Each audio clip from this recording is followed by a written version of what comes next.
Hello everyone, this is Minhan. Today video I would like to show you how to repeat row header every page when you print. For example, I have a table teaching schedule like this and I have different date like this. But when go to printing, file, print, and then I got row header right here, right? And then we go to next page, I got that.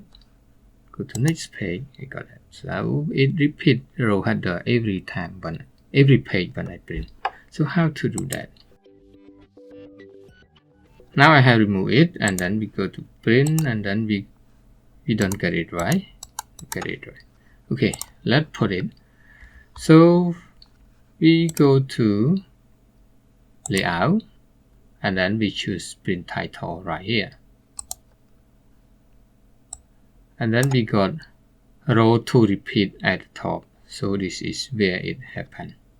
So just click this one and then click on this one, right? This one. And then click this one. You got like this. You can type it directly if you want. And then just click OK. And let's check file, print. It's page 1 and we go to page 2. You got that, right? Easy and simple. Okay, hope you learned something from this video. If you have any question, let me know in the comment. See you next time.